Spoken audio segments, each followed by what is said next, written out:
पुत्रदा एकादशी का पावन दिन भगवान विष्णु को समर्पित है और इसे धार्मिक दृष्टि से बेहद महत्वपूर्ण माना गया है। तो चलिए जानते हैं इस विशेष दिन के पीछे की कथा, इसका महत्व और इस साल यह शुभ दिन कब आने वाला है।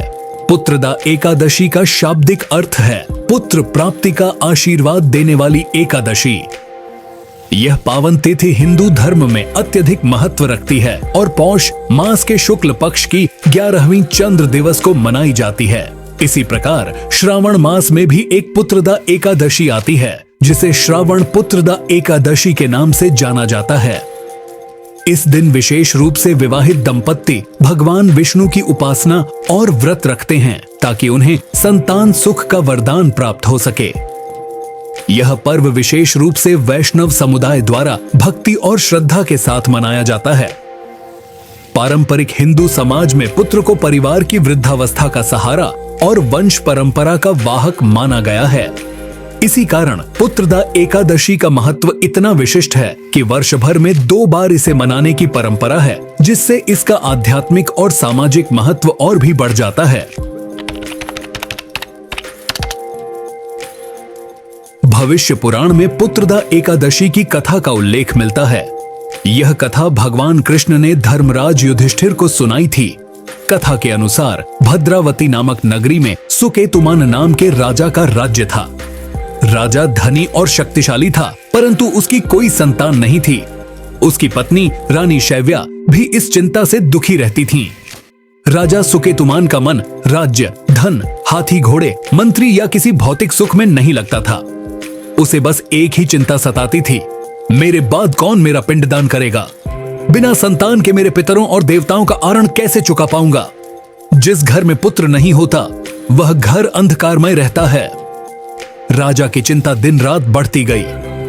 एक दिन उसने आत्महत्या करने का विचार किया, लेकिन इसे पाप समझकर वह विचार त्याग दिया। परेशान होकर वह घोड़े पर सवार होकर वन की ओर चल पड़ा। रास्ते में उसने पक्षियों, जानवरों और हरियाली को देखा।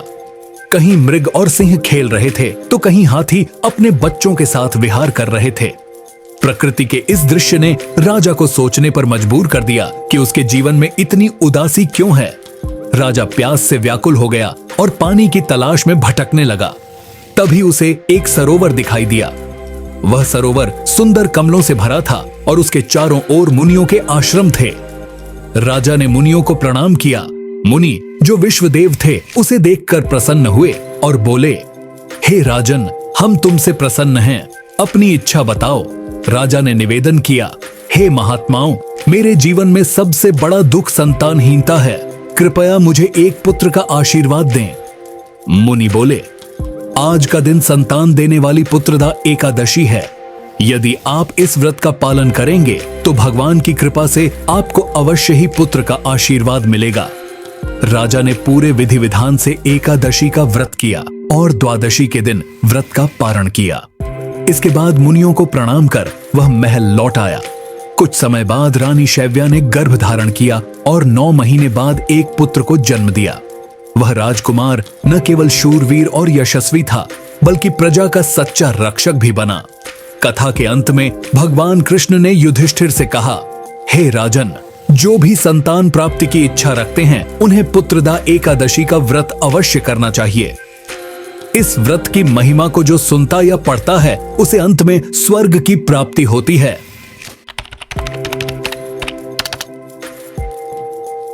पुत्रदा एकादशी व्रत में विशेष नियमों का पालन करना चाहिए। इस दिन किसी भी प्रकार के अन्न और सब्जियों का सेवन करने से बचें। व्रत के दौरान केवल दूध, फल और पानी का सेवन करना सर्वोत्तम माना जाता है।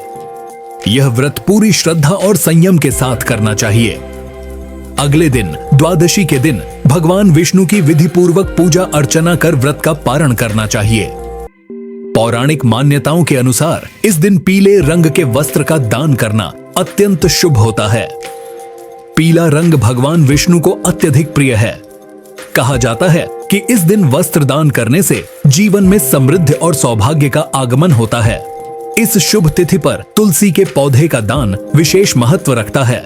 तुलसी का दान करने से भगवान विष्णु प्रसन्न होते हैं और उनकी कृपा से जीवन में सुख शांति का वास होता है। इसके अलावा मनी प्लांट, शमी और केले के पौधे का दान भी किया जा सकता है। इन पौधों का दान न केवल पर्यावरण संरक्षण का प्रतीक है, बल्कि यह शुभ फलदायी भी माना गया है।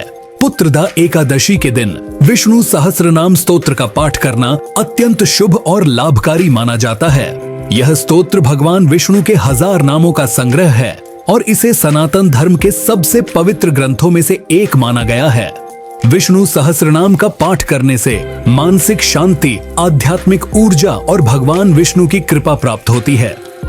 पुत्रदा एकादशी केवल एक धार्मिक परंपरा नहीं है, बल्कि यह जीवन में शुद्धता, भक्ति और सकारात्मकता लाने का एक विशेष अवसर है। भगवान विष्णु और माता लक्ष्मी की कृपा से न केवल संतान सुख की प्राप्ति होती है, बल्कि सुख, शांति और समृद्धि का आशीर्वाद भी मिलता है। तो इस पवित्र दिन पर पूरे मन और श्रद्धा से व्रत करें, दान करें और विष्णु सहस्रनाम का पाठ करें। आइए इस एकादशी को मनाकर अपने जीवन में शुभता, शांति और सौभाग्य का दीप जलाएं। अगर पुत्रदा एकादशी की यह कहानी आपको आकर्षक लगी हो तो इस वीडियो को लाइक करें और अपने विचार हमें कमेंट में बताएं। हमारे चैनल को सब्सक्राइब करें ताकि आप हर बार नई पौराणिक कहानियों का आनंद ले सकें। धन्यवाद और अगली बार फिर मिलेंगे।